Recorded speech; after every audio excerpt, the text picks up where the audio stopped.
du Premier ministre Chérif Esmaïl, du ministre de la Justice et du procureur général. À cette occasion, le président Al-Sisi a tenu une réunion avec le procureur général, le conseiller Nabil Sadek et un nombre de hauts responsables du parquet général. Direction Al-Menia, où 2 personnes impliquées dans les heurts survenus dans le village d'Al-Korm au gouvernorat de Menia ont été arrêtées aujourd'hui, portant à 12 le nombre de personnes arrêtées dans le cadre de cette affaire.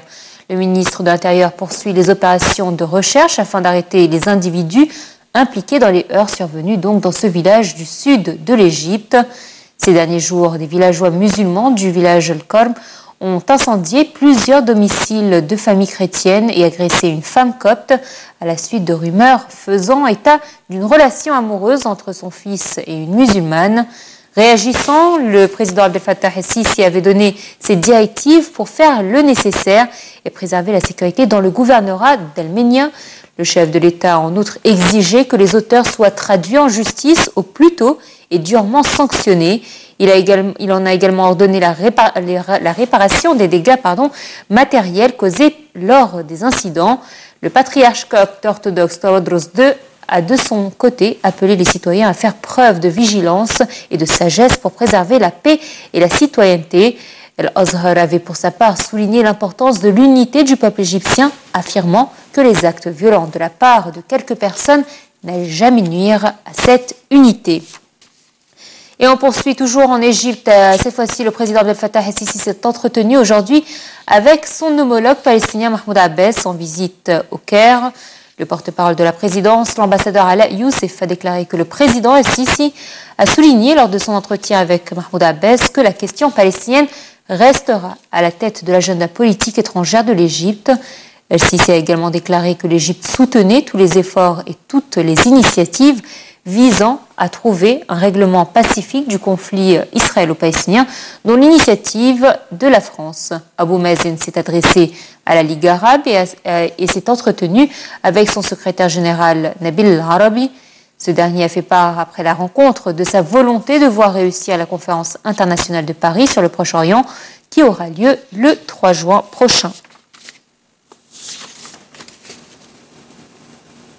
Et les recherches se poursuivent pour retrouver les fameuses boîtes noires. L'Égypte a signé un accord avec une entreprise française pour justement rechercher ces boîtes noires de l'Airbus A320 d'Égyptair qui a disparu jeudi dernier au large, jeudi il y a 2 semaines, au large des côtes égyptiennes avec 66 personnes à bord.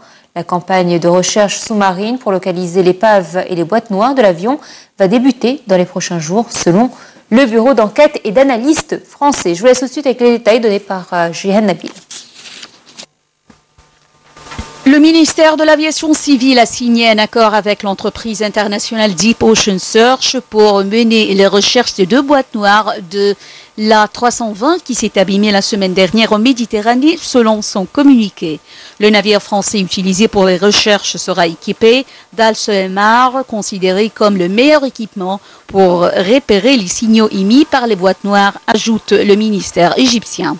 Le BEA français, Bureau d'enquête et d'analyse, avait annoncé qu'une campagne de recherche sous-marine allait débuter dans les prochains jours par l'arrivée sur la zone de l'accident du bâtiment hydrographique La Place de la Marine française. 2 enquêteurs du BEA se trouvent à bord du navire qui a appareillé jeudi de l'île de Corse. Il avait expliqué que le navire français était équipé de 3 détecteurs 6000 de la société française Al-Soemar, un système immergé pour écouter et localiser le signal des balises des enregistreurs de vol. Paris et le Caire devaient conclure 2 contrats avec Deep Ocean Search, DOS, basé à Port-Louis et Al-Soemar. Les coûts qui n'ont pas été communiqués doivent être partagés entre la France et l'Égypte. Une semaine après le drame, les autorités cherchent toujours à déterminer les causes du crash. Le vol MS-804 reliant Paris au Caire est tombé pour une raison encore indéterminée jeudi entre la Crète et la côte nord de l'Égypte, avec 66 personnes à bord, dont 30 Égyptiens et 15 Français, après avoir soudainement disparu des écrans radars. La France a déjà dépêché dans la zone présumée du crash un patrouilleur de haute mer qui est arrivé sur place lundi en fin de matinée. Selon la marine française, les recherches se font actuellement en surface.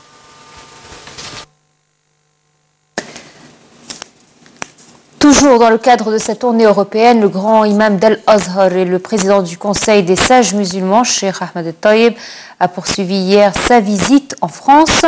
Cheikh Ahmed El-Taïeb s'est entretenu avec le président du Parlement français et membre de l'Assemblée nationale, Jean-Frédéric Poisson.